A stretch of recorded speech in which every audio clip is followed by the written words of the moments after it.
Ciao! So today for our tour of a day in the life of a refugee, my group is lucky enough to have Micah as showing us around. So from the refugee center, we stood outside the termini where the buses were going by. And Micah, for a second, had to stand in a circle and close our eyes. And he then asked us to imagine coming here, not speaking the language, being alone, not knowing anyone or what to do, carrying a luggage, and just asked us for a second what we would do and where we would go. And as I closed my eyes, I thought about it. I heard the trams and buses going by, the traffic, people walking all around me, and I had no clue. Coming to Rome just on our study abroad program, I was clueless. I knew I was coming here. I had plans. I had a place to stay already. There's a language barrier, obviously. But I had that support of my group and my friends. And I still kind of had that freak out of not knowing where to go or what to do. So I couldn't even imagine the situation or the feelings of Micah when he came, just being stranded basically at Termini, just clueless. So that's how we started off our tour, which was a great way because it put us in the mindset of they knew nothing. This was a new place, just like it's a new place to us, except we have resources. We have Wi-Fi to find our friends and if Google Maps or something if we need to get somewhere. So they didn't have that. They lacked all of those resources. From there, Micah took us out through the Termini to the back platform area, not platform, but I guess back area that was covered by a roof to show us where people seeking asylum slept at night. And it was a hard tiled floor that was just covered by a roof, basically. And I looked around and it was a dirty area. There were people bustling by on their way. There was a giant garbage bin that smelled terribly. And I just imagined so many bodies there just sleeping on nothing, freezing. This morning, the sun was shining. I'm wearing long sleeves and a long sweater right now, and I was still cold. I can't even imagine how cold it is at night, not having a blanket, not having anything, the wind whipping at you. And this is spring going into summer right now. Imagine all year long the cold times. I don't even know what I would do. It's honestly, it's mind-blowing. I do not understand how these people are right now manage. And he also showed us a pile right by the garbage thing of cardboard, just thin cardboard, whatever, what you would open a box with. And he said that's what they use to sleep on, basically as a substitute for a mattress. And here I am, and me and my roommates, and we should be so, like you and Karin said, we should never take any blame for it or feel bad about it. We're blessed. But here we are talking about how our mattresses here aren't as comfy, I guess, as you could say, the ones at home. And these people are sleeping on cardboard, or even, if not, a hard tiled floor. And it puts it into perspective just how fortunate we are and what these people go through on for how months. This could go on for I don't even know how long, because Micah was saying sometimes the documents take so long to get. When he even got here, it took him, because he escaped from Malta, it took him 3 months for them. Malta had 3 months to declare if they wanted Rome to export him back to Malta. So he had to wait 3 months just to get documents.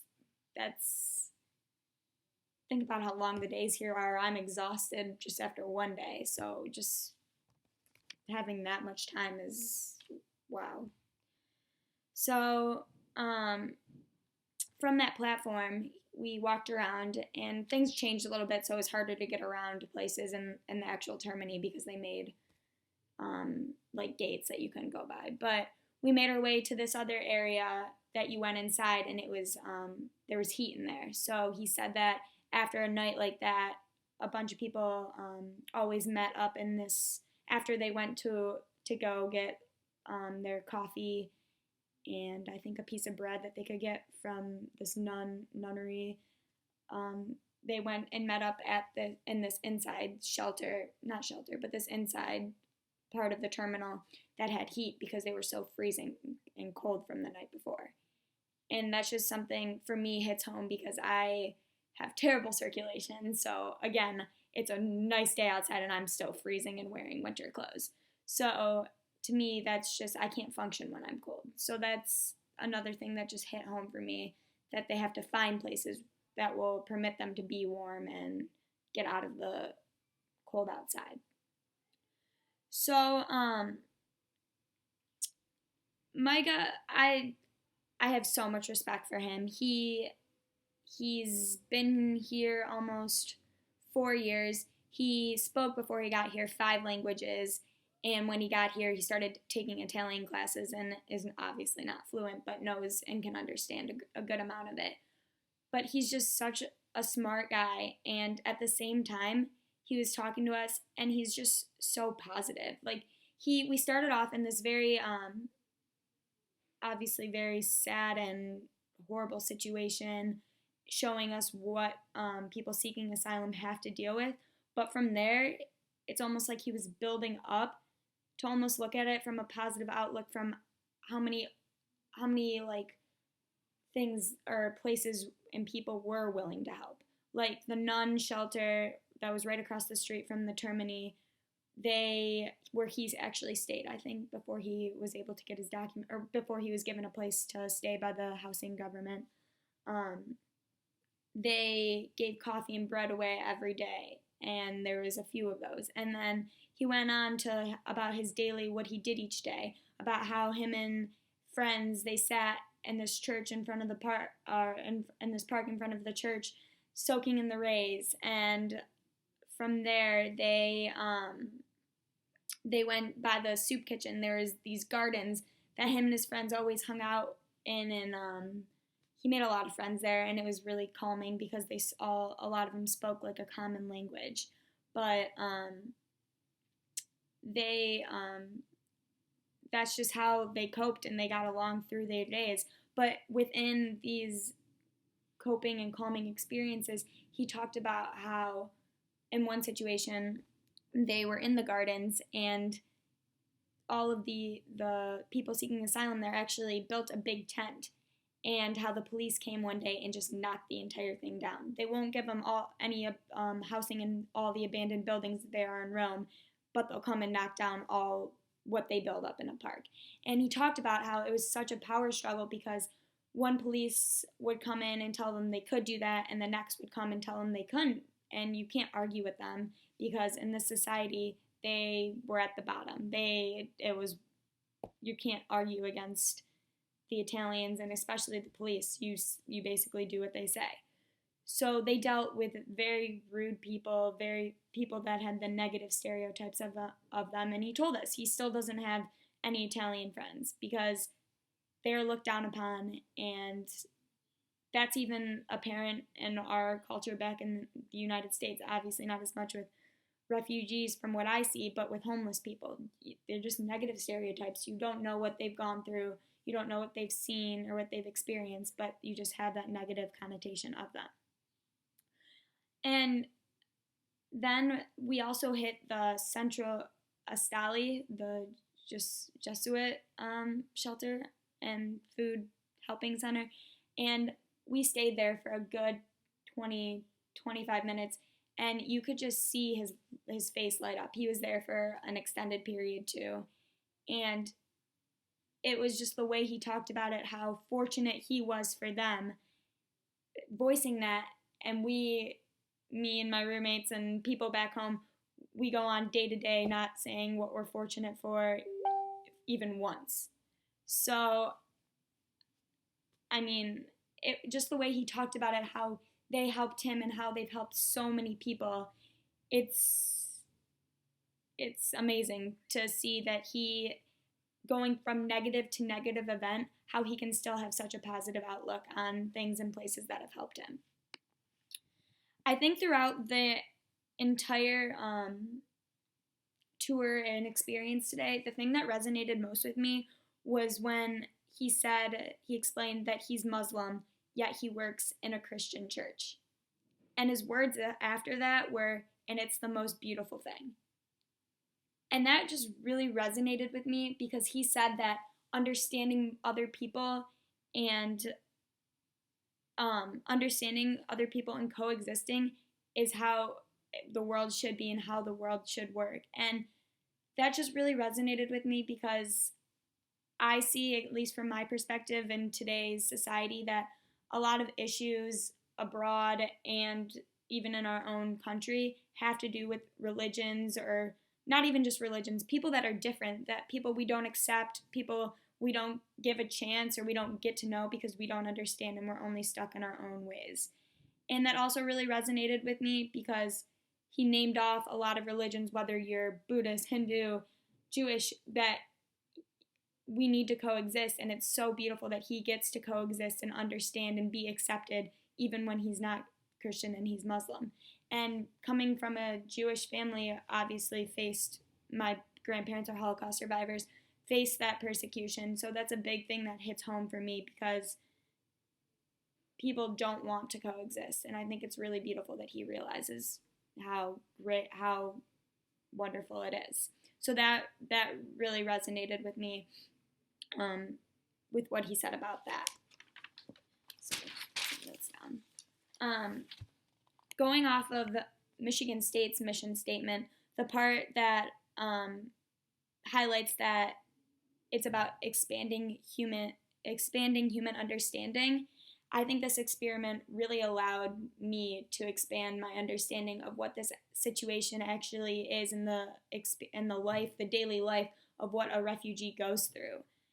It, again, going off of the MSU mission statement, having this expanded understanding, I feel like allows people to actually then create those solutions that do make a positive difference. And in order to make those solutions to help, I feel like you need to have this experience to see what they're actually going through. You need to have this firsthand feeling. You need to see that they sleep outside. You need to smell the condition of living right next to a garbage can, or feeling the hard tile floor they sleep on. The park that they basically today, the park I saw, some refugees were laying there just in the grass in tattered clothing, just trying to get some sleep in.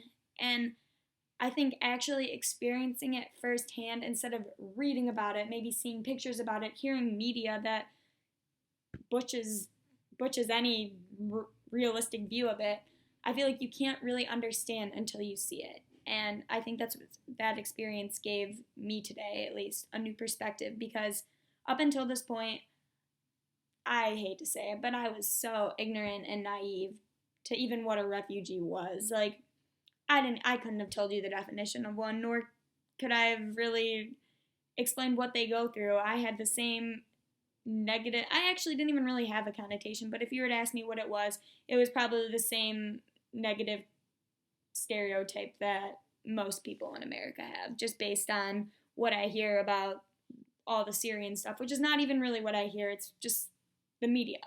So I was very, very not knowledgeable at all, which is sad. And I'm so happy that I was able to have this experience to see what they actually have, because it's nothing. They don't get the opportunities. They go through months of waiting for governments to get to them. It's the slowest process. They don't have the means, the energy, the resources to become involved in society because nobody accepts them. They don't know the language. And it's humbling.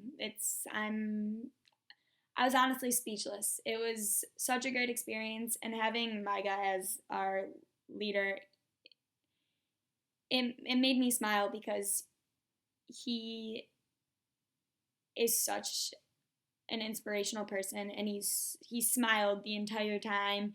He voiced how happy he was and how he loves having us here, and how he has such a strong relationship with you, Jen, and all the people that come each year on your study abroad program.